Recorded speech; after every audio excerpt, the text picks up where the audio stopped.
My grandmother left me a dilapidated house in a village as my inheritance while my brother got a 3-bedroom apartment in the capital. My husband called me a failure and kicked me out. He went to the village, and when I stepped inside the house, I was stunned. But before we continue, please write in the comments which country you're watching this video from. Enjoy. The air was thick with tension, so palpable you could touch it.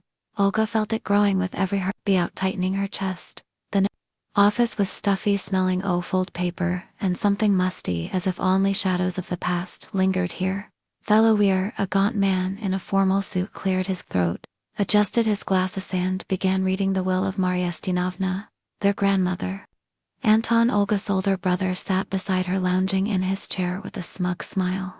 He had always been their grandmother's favorite, a successful businessman living in the capital. Olga, on the other hand, seemed like a shadow in his presence. Quiet, working as a librarian, she always felt undervalued, as if her existence was merely a backdrop to her brother's vibrant life. The apartment at Theatras I bequeathed to my grandson Anton Sergeyevich. The lawyer's voice was monotonous, like he was reading a verdict. Anton raised an eyebrow triumphantly, casting a fleeting, almost contemptuous glance at Olga. She tried to stay calm, though inside she was seething. She knew her grandmother loved Anton, but she still hoped for some semblance of fairness, and the house located in the village of Zarecha, along with all its outbuildings and land, I bequeathed to my granddaughter Olga Serja. Olga felt the blood drain from her face. Zarecha, an old crumbling house. She barely remembered. She had only been there as a young child. It must be a mistake, a misunderstanding. What was she supposed to do with a falling apart house? Anton burst out laughing. Well, Olga, at least you've got something. You shouldn't have expected anything worthwhile from Grandma. What are you going to do with that junk? Chop firewood. Olga stayed silent, unable to find words. Resentment choked her like a snake. She felt humiliated and insulted. Had her grandmother done this? Did she really think Olga was so worthless that all she deserved was an old house in a remote village? After the will was read, everything happened quickly. Anton, pleased with himself, hurried off, tossing over his holder. Don't forget to sell that wrecker. The taxes will eat you alive. Thalawir handed Olga the documents and keys to the house. She left the office. In days outside, her husband, Igor, was waiting. He looked grim and irritated. So had happened, he asked, not even bothering to greet her. Olga told him about the will. Igor listened, his frown deepening. When she finished, he exploded. A house in the village. Are you serious, Olga? Can you do anything useful for us? Hour. Always causing problems. A capital apartment. That's a real opportunity. And you got some trash. You're just unlucky. A total failure. Igor's words cut deeper than Anton's mockery. She had always tried to be a good wife, supporting him in everything, but he never appreciated her, always criticizing her for being weakened, not earning enough. Igor, please. She tried to defend herself, but he cut her off. Enough. I'm tired of you and your uselessness. Pack your things and get out. I'm done carrying you. Olga felt her world collapse. She was alone. No money, no support, just the keys to an old house in a remote village. Tears welled up, but she them back. She wouldn't let him see her weakness. Packing her belongings, Olga left the apartment. She and Igor had rented each other. She didn't know where to go or what to do. One thought consumed her: get as far away as possible from this deceit, this betrayal. Without much thought, she bought a bus ticket to Zarekia. She didn't care what awaited her in that godforsaken village. She just needed to escape, to hide, to start over. The journey was long and exhausting. The bus rattled over potholes, gray landscapes flashed outside. Olga stared out the window, trying to distract herself from dark thoughts. She remembered her grandmaster, kind eyes, her soft voice. Maybe there was something in that old house that would help her understand herself and her path in life. When the bus reached Sarachi, dusk was falling. The village greeted her with silence and desolation. The houses were crooked, their paint peeling. Time seemed asterisk to have stopped here. Olga stepped off the bus and looked around. In the distance, she saw the old house surrounded by an overgrown garden. It looked grim and unwelcoming. Golga Ray weathered, abandoned by all, dragging her suitcase. Olga trudged toward the house, her heart pounded anxiously. She felt uncertain and alone. What awaited her in this old house? Could she find any meaning in life here? She slowly circled the house from the outside. It looked like a sad ghost of the past, neglected and forgotten, peeling paint, sagging shutters. An overgrown yard, everything screamed of decay she expected. The inside to be just as dismal, but to her surprise, the house was clean and tidy. As if someone had been maintaining it despite its apparent abandon. There was no sense of neglect. Rather it felt like the house was simply waiting for its moment. Their room smelled of dust and old wood but not dampness. The furniture, though wastardy and well-kept yellow-eyed photographs, hung on the walls framing faces of people. Olga had never seen Sheffield the history of this family, her family watching her from the depths. As she explored the rooms, Olga noticed a small storage closet in the far corner of the house, the doorway tightly shut, blending almost seamlessly with the wall. She tried to open it, but it wouldn't budge. It took effort to shift the rusted lock. The creak of old hinges echoed through the house, making Olga flinch. Behind the door wasn't just a closet, it was a room filled with bookshelves, stretched from floor to ceiling, packed with volumes of all sizes and colors. Some were bound in leather, with gold embossing, others in simple paper covers. The room was so cleverly hidden it could easily be mistaken for an ordinary pantry. There were no windows but small vents ensured airflow, preventing moisture buildup. Olga froze, the threshold, stunned. By the sight she had no idea her grandmother had a library, let alone one this vast. She had always pictured her grandmother as a simple village woman busy with household chores, but this library spoke of something else.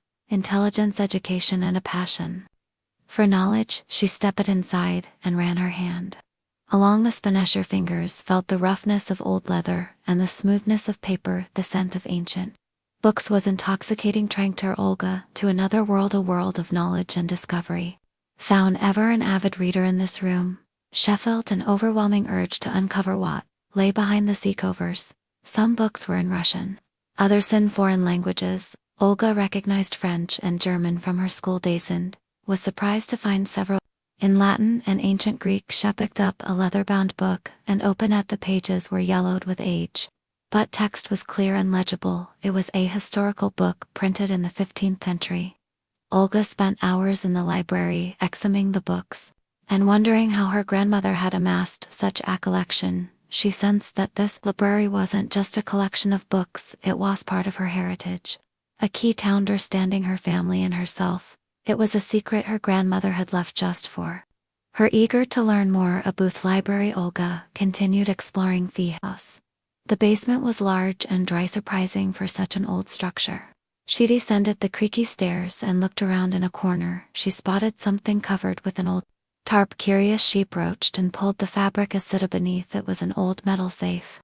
The safe was massive and imposing with a combination lock. Olga tried to open it but failed.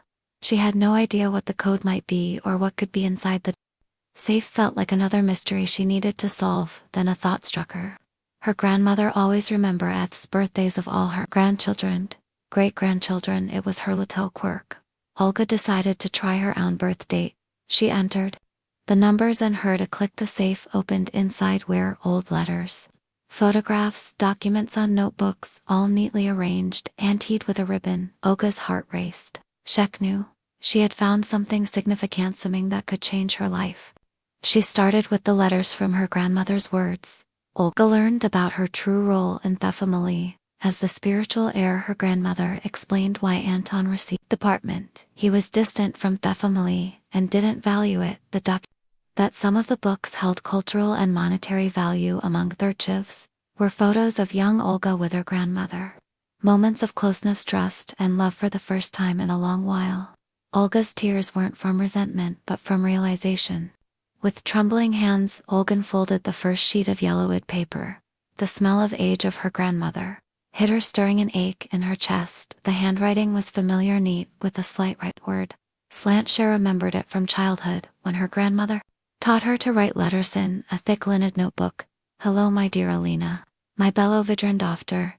If you're reading this letter, I'm already far away in a better world, and you're probably wondering why things turned out the way they did. Why did Anton get the big apartment, and you get the old house in a remote village? Olga froze. As if struck by lightning, her grandmother seemed to read her thoughts, knowing her hurt and disappointment welled up, but she held them back eagerly, absorbing every word. Believe math decision wasn't easy.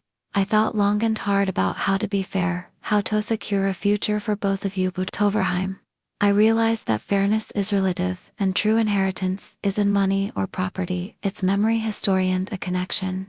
To your roots, her grandmother wrote that Anton had always been detached from family values, heckled only for material wealth, career, and success in the big city, the apartment in the capital. Maria Stinovable would give him the start he needed to achieve his goals. She foresaw that he'd likely sell it, but that was his choice, his path. But you, Alina, her grandmother, continued, you're different too. Always been closer to the earth, to nature, to history. You felt a connection to the past, to our ancestors. You remember how we read old books together, how I told you stories about her family, about those who lived here before us. I saw in you that spark, that love for what's ours, capable of preserving and enriching our legacy. Olga swallowed the lump in her throat. She did remember those evenings when her grandmother, sitting in a rocking chair by the fireplace, read her free tales and stories from ancient books. She recalled the smell of old paper, the soft rustle of pages, the warmth of her grandmother's hands. In those moments she felt safe. Her grandmother went on, explaining that the house in Zurich wasn't just an old building in need of repair. It was a symbol of their family, their history, their roots. Her ancestors had lived within its walls. Here they were, born and did, loved and suffered. The house held their memory, their spirit, their energized library. You found is my pride and my pain. Maria Stanova wrote, I collected these books my entire life, preserving them, carefully, dreaming they'd end up with someone who could appreciate their true value. I know you can do that. Olin Kale, feel their soul, you'll understand their meaning. In the next letter, her grandmother detailed where to find documents proving the book's value, old catalogs, expert appraisals, letters from renowned bibliophiles and historians. She also warned of pencil challenges in appraising and selling the book's advice Olga to seek professional help. Olga turned to the documents. Among the yellowed pages she found ancient bills of sale deeds and wills. One mentioned that some books had belonged to a prominent noble family that owned these lands before the revolution. Another document revealed that several books had been gifted to the library by Emperor Alexander I himself. Gradually, Olga grasped the magnitude of her inheritance. This wasn't just a collection of old books, it was a true treasure trove of immense historical value, and it was now hers. But the photographs touched her most deeply. In an old album she found countless images of herself as a young girl with her grandmother Maria Stianovna. There they were, walking through the forest, picking mushrooms and berries, there sitting by the river fishing, there baking pies in the kitchen, lying and talking. In one photo, Olga saw herself at about 5 years old, sitting on her grandmother's lap, listening gently as she read a fairy tale. Her face showed wonder and amazement, her eyes filled with boundless love and trust, while her grandmother's face radiated tenderness and care. At that moment, Olga broke down. She couldn't hold back the tears any longer. They streamed down her cheeks, hot and plentiful, washing away the resentment and insecurity from her soul. These weren't tears of despair, but of realization, realizing she wasn't alone, that she had roots, a family, a grandmother who loved her and believed in her. She understood that her grandmother hadn't just left her a house and a library, she had left her love, wisdom, and faith. She had given her that key to her own heart, her own soul. Olga wiped her tears and looked at the photos again. Now she saw not just images but a reflection of her own story, her own destiny. She knew her place was here, in this old house, in this quiet village. Here she would find herself, here she would find meaning in life. Here she would be happy. But the photographs stirred her most deeply. In an old album she found countless images of herself, as a young girl with her grandmother Maria Stianovna. There they were, walking through the forest, picking mushrooms and berries. They're sitting by the river fishing, they're baking pies in the kitchen, laughing and talking. In one photo, Olga saw herself at about 5 years old, sitting on her grandmother's lap, listening gently as she read a fairy tale. Her face showed wonder and amazement, her eyes filled with boundless love and trust, while her grandmother's face radiated tenderness and care. At that moment, Olga broke down. She couldn't hold back the tears any longer. They streamed down her cheeks, hot and plentiful, washing away the resentment, absent and insecurity from her soul. These weren't tears of despair, but of realization, realizing she wasn't alone, that she had roots, a family, a grandmother who loved her and believed in her. She understood that her grandmother hadn't just left her a house and a library. She had left her love, wisdom, and faith. She had given her that key to her own heart, Her own soul. Olga wiped her tears and looked at the photos again. Now she saw not just images, but a reflection of her own story, her own destiny. She knew her place was here in this old house, in this quiet villa here. She would find herself here, find meaning in life here. She would be happy. Olga made a firm decisions. Wouldn't sell the house. The thought took root in her soul, strong and unwavering, pushing out doubt and fears. Would stay in Zaria, breathe life into the old walls, restore the house to its former glory, not for money, not for money, not for herself, for the little girl in Thosielot photos who clung trustingly to her beloved grandmother. Her first step was finding a restorer. The locals, cynically wary of her, began to warm up, seeing her genuine desire to revive the abandoned house. An elderly woman named Agafia, whose house was closest to Olga's, recommended a craftsman from a neighboring village. Jan, he's got golden hands, she praised, and he treats old things with soul. Ivan was a man of few words but knew his craft. After inspecting the house, he shook his head. There's a lot of work, but the house isolated, it'll stand for years. Olga said with relief. They agreed on a price and timeline, and even promised to start in a week. Next, Olga tackled the librarian's appraisal. Knowing she couldn't assess books' value herself, she decided to contact experts online. She found several antique bookstores in Moscow and sent them photos of the most intriguing volumes. A response came surprisingly. One shop expressed interest and offered to send an expert to evaluate this collection in person. The expert arrived 2 days later. A young man, Inglis, who introduced himself as Kier, carefully examined the library, flipping through books and jotting notes. An Anna book. Olga watched him, her heart pounding. Finally, Kier looked up and smiled. You have a real treasure here, he said. Some of these books are neck. Olga barely suppressed a gasp. For example, this one, Carol said, pointing to an old leather-bound book with a crest. In this condition, it's extremely rare. How much could it be worth? Olga dared to ask. Carol paused. It's hard to say exactly, but I'd estimate no less than a 3-bedroom apartment in the capital, he replied, looking her in the eye. Olga's heart trust. One book. How many more were in Thelabri? The realization of her inheritance value filled her with a weaned excitement. Carol offered to help with the appraisal and sale of the books, explaining about auctions and private collectors willing to pay top dollar for our editions. Olga thanked him, but asked for time to think. She hadn't decided to do with the library. Sell it all at once, sell it gradually, or perhaps turn the house into a museum that same day. Olga decided to contact Uncle Patathi, son of her grandmother's friend mentioned in one of the letters. She found his number in an old address book from the safe. Uncle Petia was delighted to hear from her. He remembered Olga as a little girl and recalled her grandmother Mirastinova. I always knew there was something special about that house. Hesed, your grandmother was a wise woman. Always said the greatest wealth isn't money, it's memory. Olga told Uncle Peta about the library. The letter sent her plans to restore the house. He listened attentively and offered his help. I may live far away, but I'm always ready to give advice.